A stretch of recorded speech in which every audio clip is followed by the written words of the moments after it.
Hello guys, we are back with our next lecture. In this lecture, let us continue with the next question. So this question belongs to GATE CSE 2006.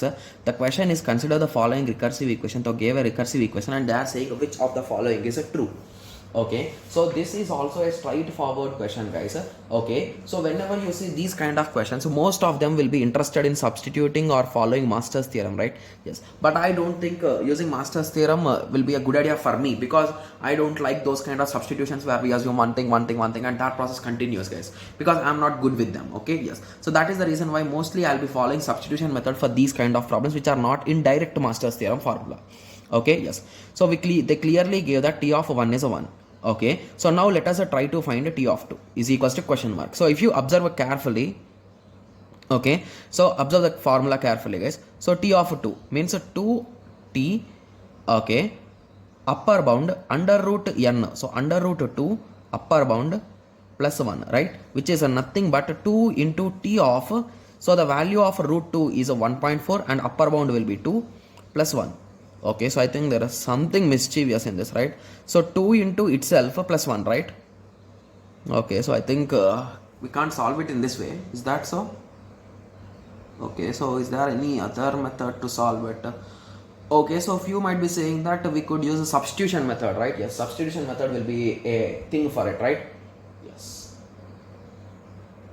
Okay, so most of you will be saying we will be trying substitution method, right? Yes, I think so. That's the only way. But just give me a second, guys. I'll be thinking of this. Is there any way, like, am I doing any silly mistake, or is it a printing mistake? Just give me a second. I'm just checking those brackets, because I'm assuming that brackets are like seal brackets. Is that so? Okay. Anyway, just give me a second, guys. I'll be back in a moment. Okay, sorry for that, guys. Okay, so after some research, I found some issue with this particular question, guys. If we are trying with substitution method, okay, so they did not give any kind of n condition, guys, right? So if you substitute 1 here, so what will be the result? Are you thinking, guys?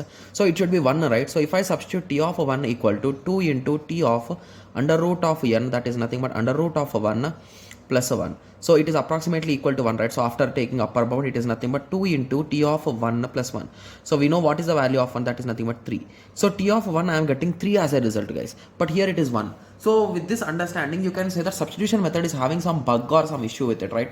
Because here, if they give in this way, I think it could have given a good result. But in this way, it's giving a huge confusion, right? Yes. So that is the reason why let us avoid that method and let us try to convert this question to Master's theorem, guys. Okay. Yes, guys, I'm not that much good with this conversions. So if you want, you can skip this particular lecture and watch it from any other YouTube, or you can directly check on Gate Overflow or somewhere else. Okay. Yes. So I'll be using some tricks even here also. Okay. Yes.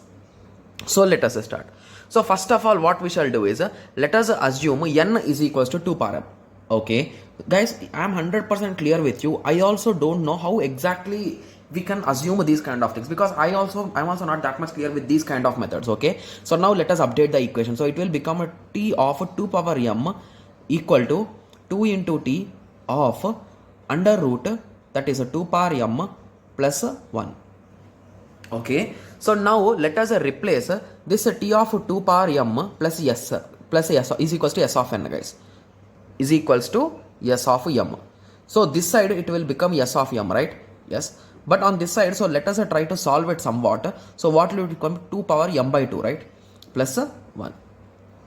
Okay. So if you observe carefully, you can write it in this way, right? So s of m by 2 you can write, right? Yes. Okay. So it will become plus 1 and here it is s of m. So basically now if you observe, it is in terms of our Master's theorem. So a equal to 1, b equal to 1, and f of n equal to 1, right? Yes, sorry, my bad. 2 and 1, right? A, b and f of n. Okay, so now let us take case 1, guys. So what is the case 1? F of n equal to big O of n log minus epsilon. So if you understand this value is 1, that is nothing but big O of n power 1 minus epsilon.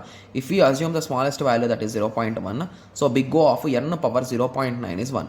So here it is saying n power 0.9 is maximum or equal to 1. So is it true? Yes, it is true. So by this conclusion, you can say that for s of m, okay, the complexity is big O of Okay, so I think everything we are writing in terms of m, right? Okay, so let me change this n to m because it will reduce our confusion, right? So it will become m power log 2, right? So it will become 1. So at the end you will get a big O of m as the result, guys. Okay, yes. So basically what is this m first of all? Okay, so from this equation let us find m, guys. So n is equals to 2 power m. So basically to reduce these kind of complex questions, let us apply log directly. So which log shall we apply? So log base 2 shall we let's apply. So log base 2 n is equals to, here remember guys, so whenever you are applying log base 2 power 2 power m, so this 2 and this log will cancel and you will get m as a result. So indirectly m is equals to log base 2. So now at the end the result will be big O of log base 2 n, right? Yes. So at the end that is the answer. So B will be the correct answer. Got it? Yes. It's a quite easy problem, but the only thing is even nowadays, even after solving the question also, I don't know exactly how a student can guess these kind of values. So basically I know that it is just because of their practice and their knowledge, but I'm not good with them, guys. Okay, yes. So now I hope everyone got a clear idea. So if assume in examination you are not getting the idea how to solve or how to take substitutions, guys, just update the question with normal brackets, guys, because if you try with normal brackets, I'm sure that you could end up with the same answer. Okay, yes. So I hope you got an idea, right? So how exactly we have changed the approach, as we are not able clear with that. Okay, yes. So now I hope everyone got a clear idea on this. So in the next lecture let us continue with the next question. Thank you. Thanks for watching. Like, share and subscribe for more awesome videos like this. Thank you.